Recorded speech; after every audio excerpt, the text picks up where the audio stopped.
Oh, how fabulous. Hi there. Welcome to How Fabulous by Toni and Co. I'm Toni, and in today's episode, I have a chat to the very fabulous Bridget Bell. Now, Bridget is a fellow New Zealander from a while ago, of course, and a very fabulous personal stylist. She used to be kind of known as a celebrity stylist, but she's moved into personal styling as well now. But there's lots of fascinating reveals that Bridget comes up with, how she got into it and how she made her way from New Zealand, Aotearoa, over to London and then back here in Melbourne and set up. So I hope you enjoy our chat. She's a very fabulous person, and we'll of course put all of her details in there so you can check her out. Action! Action! Now I'm saying that in a particular way because of ... my guest today. But here we are. Welcome to How Fabulous by Toni and Co. I'm Toni, and today my guest is the very fabulous Bridget Bell. Bridget Bell. It's actually Bridget Bell. Bridget Bell. Celebrity stylist. And I'm saying that because we're both New Zealanders. Okay, we but are. we don't actually talk like that. That would be ridiculous if we talked like that, wouldn't it? Because we both lived here for so long. I always forget that you're actually a Kiwi. Aotearoa, man. Yeah. You betcha. Yeah. And in fact, you're going back there in a short minute, but we'll get to that. Yes. So, Bridget Bell, a fabulous stylist, styled a heap of celebrities and famous people, Yes. but that is not what you're known for, because that's a whole nother thing. Welcome. Thank you. Now, okay, so Bridget, we met quite a few years ago now through the fabulous Sally Brownbill. We did. Hi, Sal. Hi, Sal. Love Sal. Hi, Sal. And we met and we had a coffee. And I remember thinking, oh God, that'd be hardcore doing all these celebrities, because I'd done, a few more well-known faces myself, and it's a real thing. So how did you get into styling Well, actually, let's go back. How did you get into styling full stop? Like in New Zealand, growing up? Yeah. How did that work? So, New Zealand, I went off to... Oh, no, let's go back even further. Let's go back even further. High school. I was going to be a marine biologist. That was going to be my So this gig. is the first time hearing about this, right? Yes, rewind. And I just really didn't have my subjects in order at all. Right. And then I decided I was going to do fashion design and textiles, because I've been sewing since I was 9 years old. Much to the disgust of my dad. Sorry, Dad, he never liked it. Why? Why was that? Just, I'm not sure. I came home from after my first year in Nelson is where I studied, and I came back and I've always been a bit flamboyant. So then started the hair colours and the piercings and all those. So hang on, was this in the 80s then? No, darling, 1997. Oh, shush. Sorry, I'm thinking about my life. Okay, so the 90s. But yeah, no, the 90s. The fudge colours and everything. So yeah, I guess Dad was a bit more conservative, where I was a bit more flamboyant, always have been. Creative, if you might say, is what I call my daughter. She's a creative. She's very good at art and creating things, full stop. So anyway, went away there, studied for 3 years, fashion design and textiles. Ended up getting a job in bridal in Christchurch after that. And then I fled and went to the States and did snowboarding over there, instructing. So that's not designing? 3 months. I decided that I just needed, you know how you do in your 20s, you go, I need something different. I never went overseas in my 20s, so I kind of never had I never studied to do anything, and B, I never went overseas when I was young. So your whole kind of path is really quite different from mine. So what happened, so you did all of this study at uni, design, and you got to the end of it and went, frick, I need a break. Was that it? Yeah, and then sort of. Overseas? Yeah. So my 21st, I had an option of party, or I was offered a job overseas as a snowboard instructor. So So you're a snowboarder as well? Yes, I am. I haven't been for a long time, but yes, I am. Look at Bridge go. It'll probably hurt these days. I went up there. But since having kids, I haven't been that much. But yeah, I will endeavour That's to go something that you again. can get back into. I love that you do Definitely, snowboarding. I couldn't even do it definitely. if my life depended on it. So there's that. So you take off overseas. Yeah, so I took off overseas, and that's only a visa for about 6 months. Ended up tripping quickly to London, run out of money, came home, and then back to work. And were you inspired by all the fashion that you saw in London and the Wasn't vibe of really. what's going on there? I had the best time in America. Really? Snowboarding. It was like the time of my life. And when I went to London, the hustle and the bustle and the expense of everything, it was Yeah. just really full on. Yeah, Yeah, so it wasn't really London wasn't really your city. Yeah, no, it wasn't my city at all. It was grey, it was cold. Yeah. I was like, Yeah. a bit like where I grew up sometimes, but it was stunning where I grew up as well, though, even though it was cold. But anyway, so hiked it back to Christchurch. The job scene wasn't really going on for me. Looked at Nelson as well, nothing was really going on there, so I got on the phone, spoke to my auntie in Australia, and And was she in offered- Melbourne? She was in Yeppoon in Queensland. I know Yeppoon. I've been there. Yes. Yeppoon. Working at a resort up there. So she then spoke to my parents before she spoke to me, and she said, "You've got a job, you start Monday. I've spoken to your parents. They said you can get on a plane." So I remember Mum coming to pick up my belongings, my car with a trailer, my life worth of belongings in this trailer, and her driving off and me getting on a plane and moving to Australia. And I've been here for 20 On years, your 21 own. years On this your year. own. Yeah. Wow. Yeah, And go how to did live that? with my auntie. Yeah. And in Queensland, so oh my gosh. In your Must have- 20s, it wasn't such a big thing, you know. Well, you don't have you don't have property, and you don't have kids, and you don't have all this sort of stuff. So you literally you just take feel the much chance. more Like flexible. I was 22 Wow. when I did that. Yeah. Oh, that's so cool. Yeah. And at that time, were you thinking in the back of your head, yeah, I'm going to use that design degree I have at some point, fashion? Were you still thinking that, or were you it's sort installed of... in me. I love fashion. Like, it was installed in me. It was never going to leave me. And I struggled up in Yeppoon because it was all surfwear. Yeah, It was all you did, surfy yeah. clothing, Yeah. and I'm And it's like quite different, edgier isn't it? than that. I just struggled with all of that. And so I met a lot of people from Melbourne, and then so I In did it- Yeppoon? Yeah. Yeah. Melbourne people in Yeppoon. Yep, There up you there. go. Well, they're just taking tropical escape to go and work at a resort. Like, they're having time out from their lives as well. Yeah, right. A lot of them, like, they go and work on Great Keppel Island, or they were at the resort that I was at. Yeah, Right. just, having their little own midlife crisis, whatever, breakups and all sorts of things. Yeah. So, yeah, jumped in the car and headed south, did a road trip. And then And was this on your own? Or were you travelling with people at that point? a friend who was a backpacker, she came with me. Yep, we soon parted ways at the other end. That happens in life. You work... Road trips will always work out whether you're good mates Yeah. or you need to be not good mates. Definitely. Or partners in life. Like, that's always going to sort it out, living that way and out of a car and, Definitely. not having all the creature comforts around you. Yeah, so you made it to Melbourne Yes, arrived in Melbourne, looked up a friend. Well, and went, she knew I this was is coming. as cold as London. Well, it's kind of like New Zealand straight away. It's just Yeah. that's what I love about Melbourne as well. It's not too hot. Queensland was too hot for me. I just struggled with the heat. Yeah. But so moved in with a friend that I was with up there, and then eventually got on my own feet as well. I had a cousin here as well, which was nice to connect with him. And I went straight into hotels again. I sewed beanbags for a little bit. At a beanbag, I wasn't quick enough, so they got rid of me. Sucked in, beanbag place. Look at it now. But you're really... Funny. And then, went back into hotels for a little bit. Front office reception Yeah. at Medina. And then eventually, got on my feet with Veronica Lodge, who back in the day would do all these sorts of flowers and pull them to pieces, dissect them, put them on tulle and make these almost like shawls that could be worn over a bodice and a skirt. Like, she was all the rage when it came to school formals. Like, she was the shop to go to at Chatty at that stage.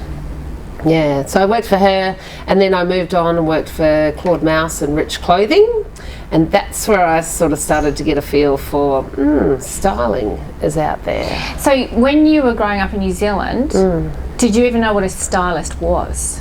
No. No. And that's the thing. I never knew what a stylist was. Wearable arts and fashion shows was where it was at in New Zealand. What's a stylist? That's why I was glued to the screen. Wearable arts and fashion, New Zealand Fashion Week.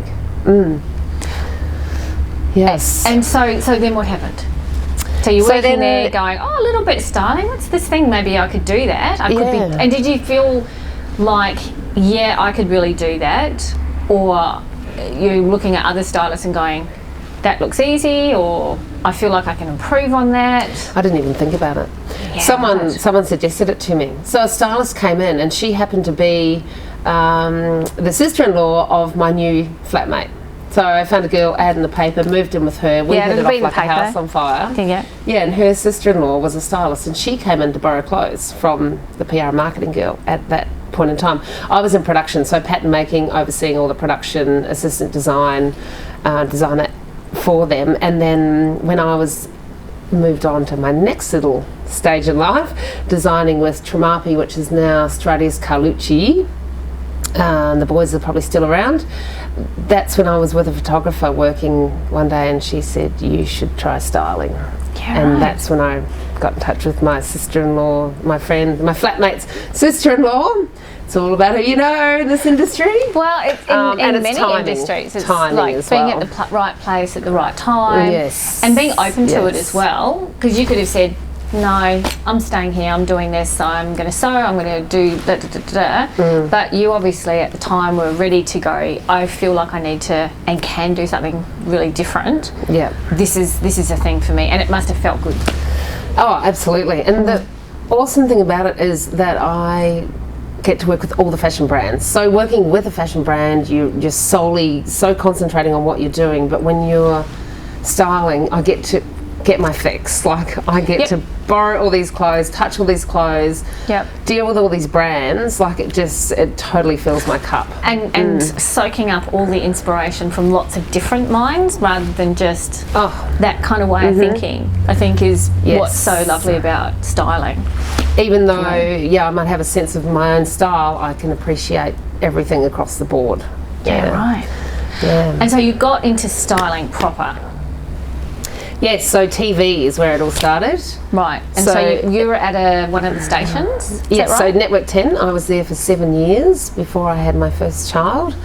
And when I was there, I started in the newsroom, so dressing the newsreaders and the journalists, then moved on to... And what's involved? Like, for those that don't know what a stylist would do at a network, what does it mean, I dress the newsreaders? Take us through that. All right. So they have a wardrobe of clothing. So jackets, pants, camis for the girls, suits and ties for the men. So it would be in the start, they would have that wardrobe and I would prep it. So I would steam it up for the day. I'd rack the clothing. Who picks that sort of library of clothes? The head stylist will go shopping with the newsreaders seasonally to update their wardrobes. Right. Yeah. And that eventually came something that I did with them. But in the beginning, so I'd prep Monday to Friday. So I'd go in, choose out, at the time it was Helen Kapelos for Channel 10 News. I remember Helen Kapelos. She's a little pocket rocket. Yeah, she sure was. So we'd go and I'd choose out her outfits for the week, make sure she was happy with her outfits, and then I would go and put Mel Walden's outfits together that would match it. So it was, Helen and Mel. I remember because they used to be, maybe I'm thinking when I was in Adelaide, would I have seen them in Beck Adelaide? and George were in Adelaide. So Rebecca Morse and George Danikian. That's it, George Danikian. But I remember I must have been in Melbourne because Helen. But that was filmed in Melbourne, so we'd look after George and Beck as well. There you go. There you go. So it was in a little studio like what we're in now. Yeah. Oh, but was it as colourful? Probably not. Not at all. Did it have this fabulous wall? No, but it did have some amazing lighting, and just the buzz of being on air, sitting in the studio when they're live reading the news and everything was just unreal. And I always remember. The people that were running the circle, it was Good Morning Australia at the time, just the energy behind the people in the production that were running it, and that's where it just giving me tingles now, just thinking about it, and that's what I just went, this is the place this is what I want to be doing. Going to be. There's someone doing it, there's someone on that, there's a team of camera people, there's a team of lighting people, there's a team of sound people.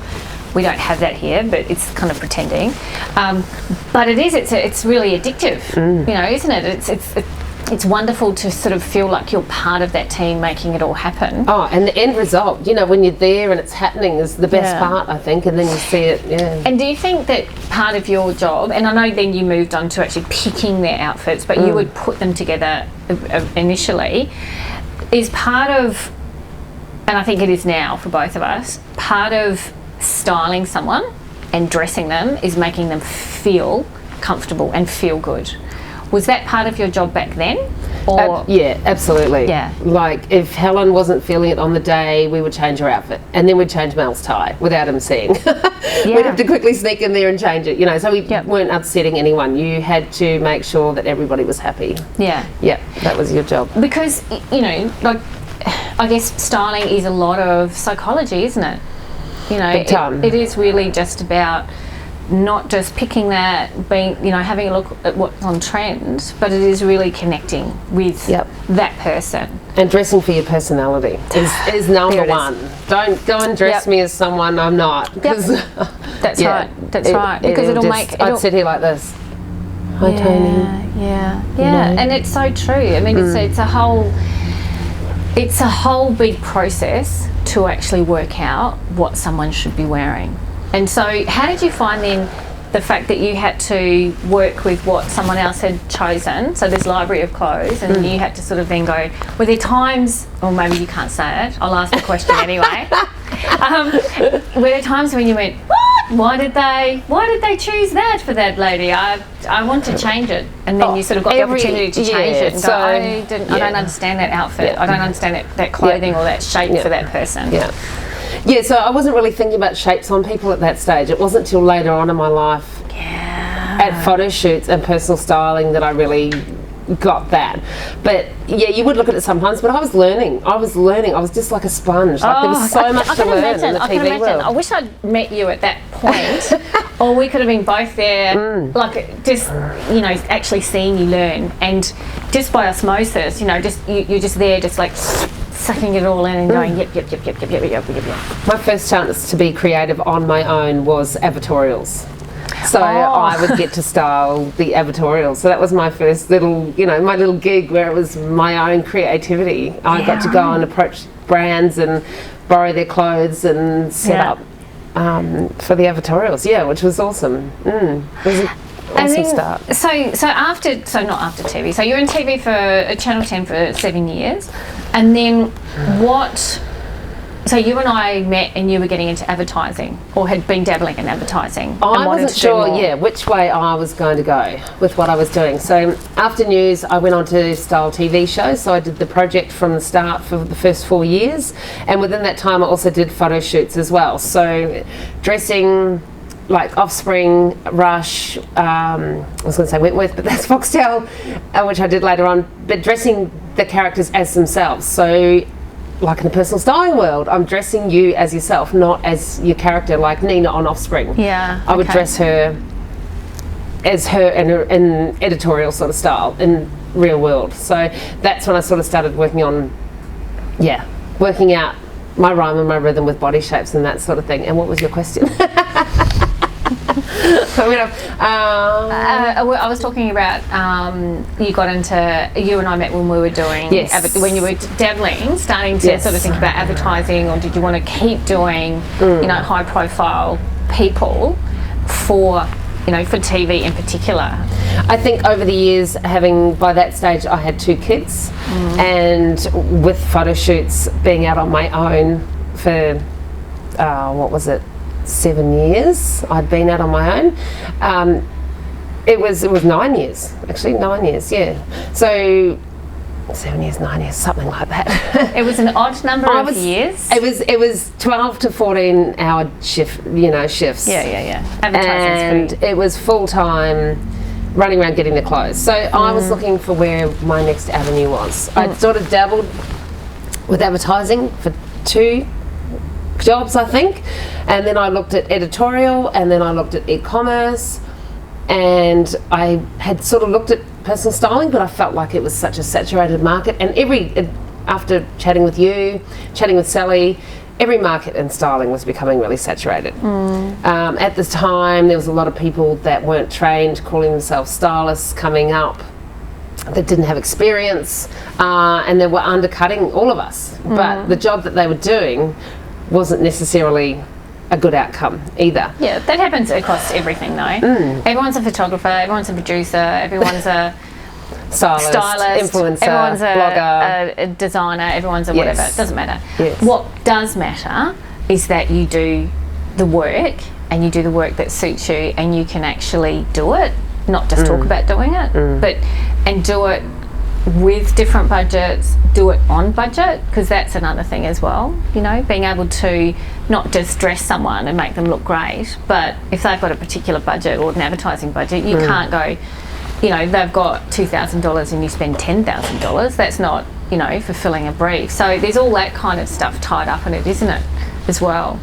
Big time, absolutely. For like when I was styling the housewives for Foxtel, you know, I'm doing the promos and the billboards on the buses for housewives to launch in Australia. Like, that was huge. That was one of the biggest gigs I've ever done.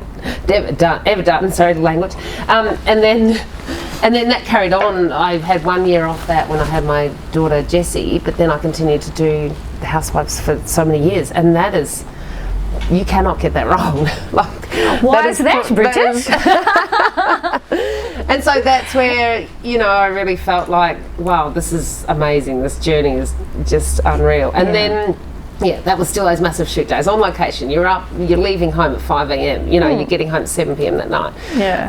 But anyway, and then all the you know, returns and the whole thing. So there's another day or two beyond that. But proving yourself that I could do that year after year. So that's where, you know, my experience came across and what you're talking about. And that's the thing, like, you've accrued so many skills that you don't get from doing a course. More than I realised. Oh, shit, yeah. Until you sit down and work it out with someone. Like, I had a marketing coach. I've sat down and worked out, you know, my career and my path and my strengths and my weaknesses, and look at your journey. It's like, and oh also my goodness. the experience, just the number of years and the different people you have worked with. I think that's a really important thing. And when I look at, you know, people that I really admire, a lot of them have been in the industry, in any industry, a lot longer, and they are good at what they do, like you, but they're good at what they do even when shit hits the fan. And that's another skill that experience brings, that you can solve a problem, because you're not always going to get a big budget. You're not always going to have things go really smoothly, like someone will turn up late or something will happen, something will rip, and then you work out, then it's that problem solving thing that people with experience, that's when they come into their own. Logies. That's when you've got to problem solve. There it is. Tell us a flipping Logie story. Red carpet. Oh my goodness. Red carpet, the hours that go into having the gowns made for red carpet, and choosing the right jewellery and getting the right shoes, and this is all online, so no one ever buys anything, right? Oh, the couturiers will make the dresses for the rock stars on the red carpet. Yep. So there's a lot of stuff exchanged, but no money. It's about the right person wearing their thing so they can get the coverage out of it, right? Absolutely. So you're going into people going, oh, can I, because of that. Can you make me a $5,000 gown to be worn at the Logies on the red carpet? Sometimes even costs more, the hours that go into it. Yeah, amazing. But it's just that if they put that dress on and it doesn't fit properly because they've just picked it up from the designer that day, or it's just been delivered and the seam's not right or it doesn't fit, you have to basically either sew them into the dress, like I've had zips break and I've had to actually sew people in, but the thread doesn't really hold it because it's corseted. Would you just use super glue, wouldn't you? On their skin. My goodness, my God. You have to get the boobs in the right spot, so you can't, you know, you've got to make it all work. But just, it's that split-second drama that Logies is. So you can't have a meltdown, because if you have a meltdown, your client's going to have a meltdown, and it's all just going to turn. So you're there being the everything. Champagne never tasted so good after the Logies. Like, you were dripping with sweat, physically dripping with sweat, and you've got your hands up someone's skirt trying to pull the lighting down or cut the lighting so it will fit. And it's the places we go as stylists in the moment. I know. It's like, can I just get that piece of bread and I'll just kind of put it in the front of your jocks, because what does that do? It just smooths everything out. You know what I mean? Tony. What's that now? Hilarious. It's cherry happens. It's a hot classic. tip. It's like bread, classic. white bread. Anyway, so was that in styling? What would be one of your favourite kind of clients? Would you go back to doing? I mean, I know you are doing the cricket, so you do the cricket commentators now. Yep. So you obviously enjoy that, but that's not just dressing. Turning up to a shop and going, oh yeah, that'll do. There's That's a whole logistics. thing. Logistics. There's so many cricket. logistics. There's spreadsheets. There's people off doing this and that and working it out and getting it there and turning it around. And even one full outfit head to toe is mind-boggling. Let alone, how many that you need to juggle. 600. Exactly. So the season of cricket, there you go. 600 so books. that's an amazing thing. So your experience at doing that just. I've got a sidekick. I have to say, Tamar she's my goddess. She's my sidekick for cricket, and we do it. We pull it together. Yeah. She's my logistics queen, and that's it. I think that's a thing with a stylist. Like if I was doing a fashion parade or something like that, it's one thing to be recognising looks and pulling that all together. But the physical handling and putting together and steaming and categorising and all that sort of stuff is a whole nother thing. Oh, yeah. And having great people to help you do that is... Like, you just literally can't do it on your own. And usually people have massive teams, but you've got like one girl and just your brains, and that's how it is. We've got production behind us as well, so yeah, we've certainly got some help there. But yes, the coordinating, speaking, liaising with all the brands, doing the deals with them, giving them logos in return on screen, so that's how we get our clothes. Yeah. And then obviously we have major suppliers that goes through sales. It's a bit bigger, but I'm so grateful to all the brands that have helped me throughout the cricket and all my styling career as well. It's been unreal. So lucky. So and grateful. do you have a favourite kind of styling client, like a client that you like to style? Like, what's your? You mean in my personal styling world? Now that I've across everything, across everything. Like, what would you? I love working with women. Yeah. I do. Men's styling is very easy. You can definitely get the colours wrong with men's styling though, so that's where it can, you do have to get it right. I mean, the fit of chinos these days can be quite slim on men, so yeah, there's definitely some skill behind it. I say that it's easy. For me, I find it easier because I've practiced it for so long with the amount of looks we send out for cricket. I love styling women. Like, the crossover to personal styling has been amazing. And is that because it's more rewarding? You get stuff back. You're not just, pulling Are you together speaking from experience there, Toni? Well, it's just not. Like advertising is one thing, editorial is another thing, doing TV is another thing. But when you get to actually change the way somebody looks at themselves and see them. And see that look on their face. There it is. Yeah. It is about that. So tell us how you got into the personal styling, Bridge. Yeah, so again, it was that finding my feet, dabbling in a few different areas of styling after just TV styling, and I felt that people would tell me what I was good at. People would tell me how they felt, and then I worked out last year, one of the main things that I recognise with women is when they stand in front of the mirror, and it's in my bio, I think, on my website, when they strike a pose and they've got that look on their face and they're holding their body a certain way, my heart just fills, and they're just so grateful.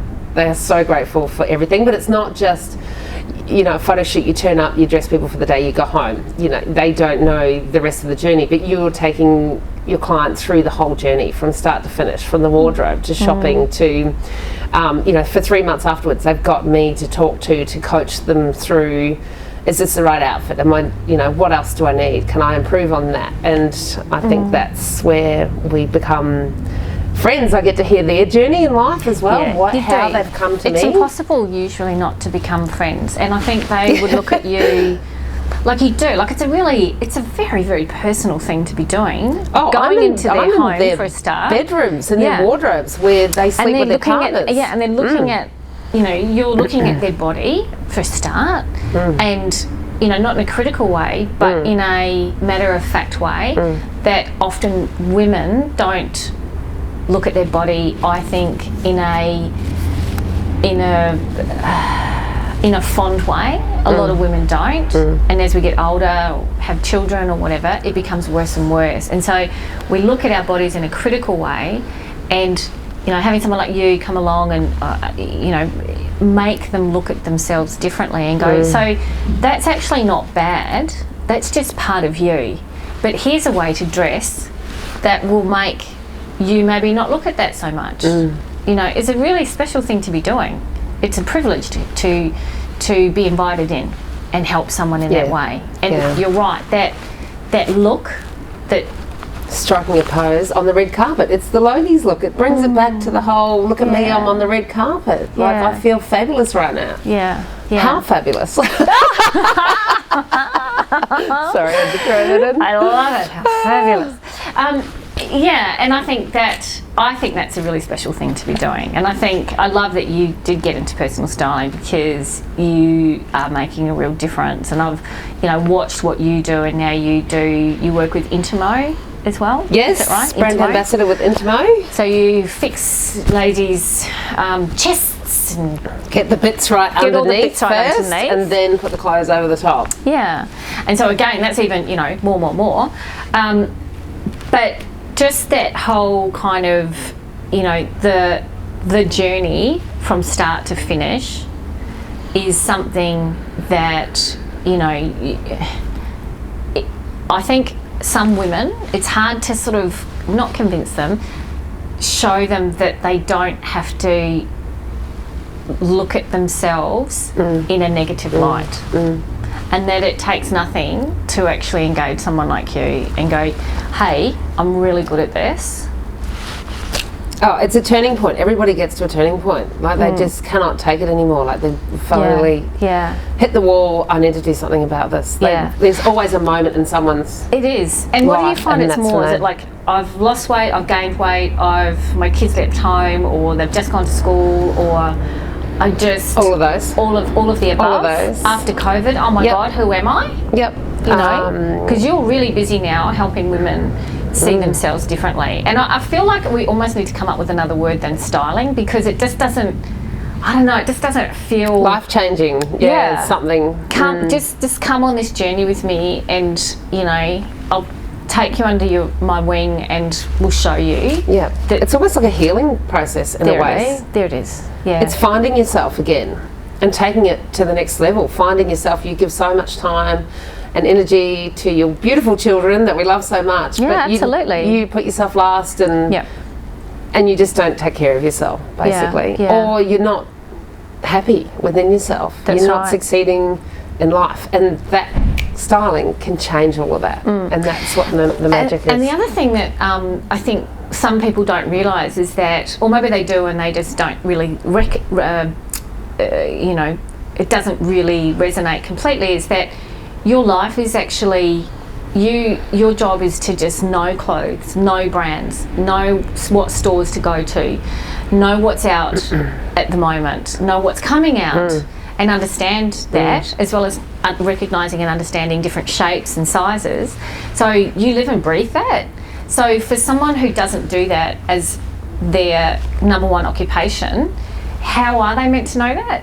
You know what I mean? Like, if that's not a thing that interests you because you're off busy being a lawyer, or a mum, full-time mum, or you're teaching, or whatever the hell you're doing in life, how can you possibly be expected to know everything that's happening at the moment? Because you're not immersed in it. You're always at the stores. You're always, you know what I mean, isn't it? Yeah, and that's where it rewinds back to when I was 19, physically making cardboard patterns and understanding like the body from there, not even realising that this was the journey it was going to take me on. Yeah, so I can look at the store at a cut, like you can as well, and just go, right, I know what that shape's going to look like. No, let's not go there. And but just being out in that environment all the time, at the shops, because if you're not I really... always go to the shops when I'm not even working. Exactly, because you love it. You love it because you love it. You're like inspired by it. So you live and breathe it. And like, if someone's just not doing that because they work 9 to 5, they're just not at the shops. And if they do go to the shops, it's because they have to get something really quickly or it's specific. You let yourself, when you go, I bet you that you let yourself, when you go into a store, if you go into any store it might be, you let yourself, okay, So you're looking and you're taking it all in and everything. Whereas most people who don't do it for a living go in and go, cream jumper. Oh, okay, I'll just grab that one. Okay, bye. You know, and that's it. Next shop, another cream jumper. What do and I another always cream wear? jumper. Exactly. What's my uniform? Whereas you'll Yeah. sort of, you know, construct little outfits as you go around, and you'll go, and I do the same. I'll go into a shop and go, oh, remember that top? And then you'll meet someone and they'll go, flick, flick, flick, flick, flick in my catalogue. Ding. Oh yeah, I remember that. And so that's what you do. You know, so it's everybody has their amazing skill, and yours is, you know, clearly just being able to pull all of that together and coach people and do it so beautifully. But you still will be continuing doing cricket for... I think there's one more season of cricket with Seven, as far as I know. That'll be going ahead. It's a huge season, so... Oh, see, I don't even follow sports, so I don't know. It's nice to have something to go to. While I was building my clientele for personal styling, cricket's been really great to have that sort of permanent 8-month of the year job. You know, 2 to 3 days a week. Sometimes 4 or 5, depending on the dilemmas behind the scenes. It got better as we went on. And then COVID, you know, changed the logistics of it all again. COVID was very strange for everybody. Again. Yeah. But so now that, you know, I'm styling 3 personal clients a week, and that is enough for me, because if they have a double session within that week, that's almost full time, and that's enough being a mum at home as well. So it's it's really cranking up. So I've made it. I've got there finally. I've found my right rhythm. You know, people are coming to me because of my styling, what I do. Like people, I've found out that we'll go to different stylists because they sort of gel for what they do, or their personality, or absolutely. You know. Absolutely. Like, you know, they've got a certain vibe. Exactly. They'll meet you, they'll see you somewhere, someone will tell them about you, and you have a particular style. Even though when you style someone, you're tapping into what it is that, you know, their lifestyle, their budget, the colours that suit, all that sort of stuff, and what sort of, you know, you would do the same. You work out what it is they're trying to show there. You get the brief. You get the brief. Like in TV world. Exactly. You get given the styling brief and off you go. And then you put your own Bridget Bell tweak on it. Yeah. Like I put that, you know, it's the same sort of thing. And then you go. And then you pull it all together. Yeah. I mean, I think, you know, it's a really wonderful thing to be able to do. But do you find that... I just need to ask this because I know you're very busy because you're going to New Zealand soon. Do you find that women are more open to change than, say, than males? Not always. That's a good question. Not always. The women are there for a reason. I have had one lady I turned up to edit her wardrobe. She wore the same thing to work, the same thing on weekends, the same thing going out. But what was her profession? So I'm really interested about this. She was working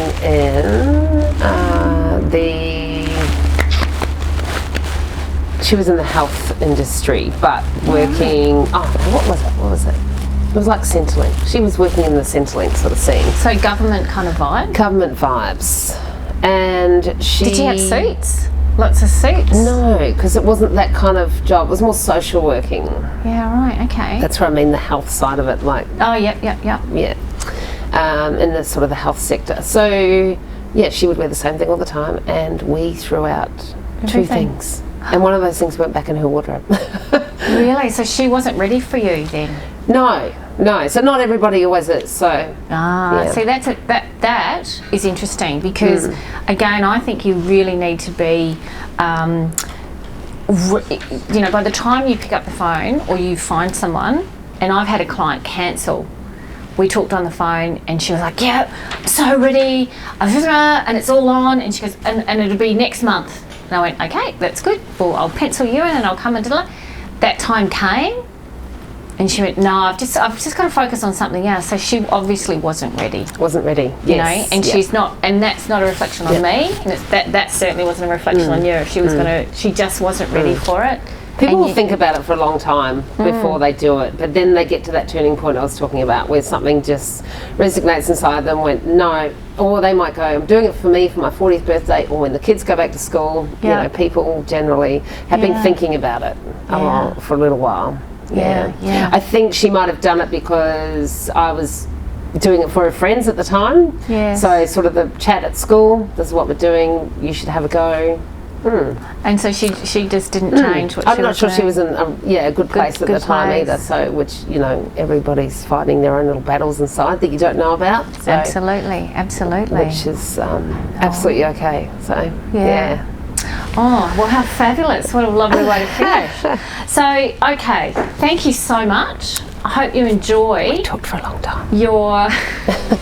I know, you're so chatty. I hope you enjoy your time in Aotearoa, and Thank you. just eat lots of milk biscuits for me and rations and jelly tips. Oh, do you want anything brought back? Yes, milk biscuits. Find some for me. I'll bring some milk biscuits back for you. Oh my God, I'm salivating thinking about it. Not arrowroots. No, milk biscuits. Milk biscuit. Okay, what shape were those ones? They're in a packet, right? So they're in a packet this big, and there's, I feel like there's like 8, maybe more in a packet, and they literally are powdered milk, but in a biscuit, like like in an a tablet. arrowroot over here. Exactly the same thing. No, not Could be an milk arrowroot. biscuit. not a crumbly biscuit. It's actually different. It's actually like New Zealand. milk. It's like milk powder, like compressed into this biscuit, and it's called a milk biscuit, and it's in a white packet. Yes. And I know the white packet. I know the white packet. And I know that there aren't it something. Nah. Most people will ask for a pixie caramel or a perky nana, but you want no. I can get those here actually, and I can even get rations here. I'm mad for a ration, but no, they're milk biscuits, and I'm mad for them. You can get them in vanilla, banana, or chocolate.